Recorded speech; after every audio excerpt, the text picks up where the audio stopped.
Hey everyone, and welcome. Today, we're going to strap in and hit the gas on one of the wildest, dustiest, and you know what? One of the most hilarious origin stories in all of car history, the birth of hot rodding.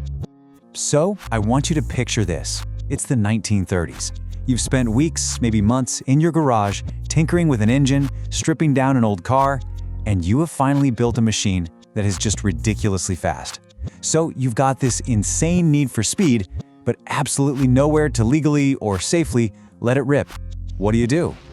Well, for a whole generation of young gearheads in Southern California, the answer wasn't on some fancy paved track or a city street. Nope, it was out there, shimmering in the heat, just waiting for them in the massive empty desert.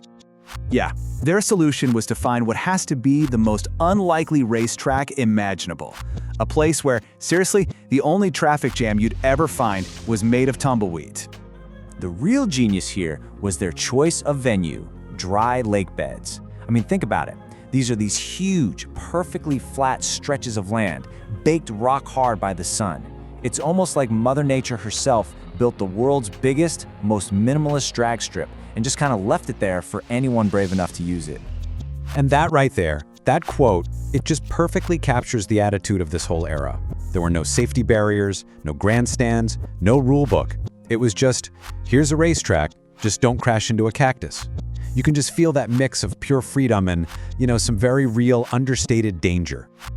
But the location? That was only half the story. The real stars of this show were the gearheads and their machines, these incredible cars they were building in their own garages and then testing out in the dust. So who exactly were these guys? Well, they were these young, ambitious hot rodders, and people called them gearheads. And it was the perfect time for them, because cheap, easy-to-modify cars like old Ford Model Ts and Model As were everywhere. Their lives basically revolved around two passions. One, tinkering with engines to make them faster, and two, well, joyfully ignoring speed limits. And to really get how radical their machines were, you just have to compare them.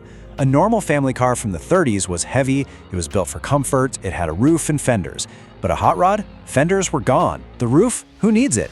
Anything that didn't make the car go faster was just tossed aside.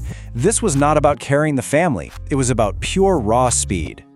In fact, these cars were so stripped down, it was said you could literally see the driver's lunch rattling around in the glove box. And that's just the hilarious image, but it perfectly captures their single-minded focus. Nothing mattered but the engine and a place for the driver to sit. Okay, so what was it actually like on race day? It really all came down to three things: dust, speed, and of course, bragging rights. So how fast were they actually going in these homemade contraptions? The answer is pretty astounding. We're talking speeds of over 100 miles per hour. Now let that sink in for a second. Over 100 miles per hour in the 1930s, in the middle of the desert. And just to add a little bit of color to that number, this was in cars where seatbelts weren't really a thing yet, and the peak of safety equipment was basically a flimsy leather hat. The amount of skill and just sheer nerve that required is just mind-boggling. The whole vibe of these events was something else entirely. And this quote just nails it. It was like Mad Max, but with more denim and less apocalypse. You've got the roaring engines, the endless desert, the patched-together machines, but instead of some dystopian future, it's just a bunch of kids in jeans, fueled by pure ingenuity and the need to be the fastest. And it wasn't just a wild ride for the drivers either. Being a spectator was its own special kind of challenge. Your to-do list for the day was basically find some random spot in the desert, spend most of your time squinting through clouds of dust, try to convince yourself you're not getting a horrible sunburn, and, of course, fight a losing battle to keep sand out of your lunch.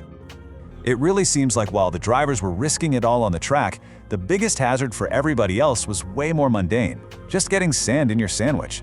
You gotta love the gritty reality of it all. So why are we still talking about these chaotic desert races almost 100 years later? It all comes down to the legacy they left behind in the dust, a legacy that really explains why these events were so important. At the end of the day, these weren't just some isolated races for bragging rights. These dusty, totally informal get-togethers were the spark. They kickstarted the entire hot rod movement, which would go on to influence mainstream car design, popularize powerful V8 engines, and lay the groundwork for organized motorsports like drag racing. Its impact is still felt everywhere today. And this quote just beautifully sums up the entire spirit of the whole thing. It was this relationship between the gearheads and this incredibly harsh environment. It was almost like the desert itself threw down a challenge. Sure, you can race here, but I'll eat your carburetor for breakfast. And the hot rodders just looked back and said, challenge accepted. So what's the bottom line here? Well, without these pioneers and their dusty desert speed trials, the world of high-performance cars would look totally different. Which, leaves us with a pretty fantastic question. Would we all just be drag racing our lawnmowers instead? Something to think about. Thanks for tuning in.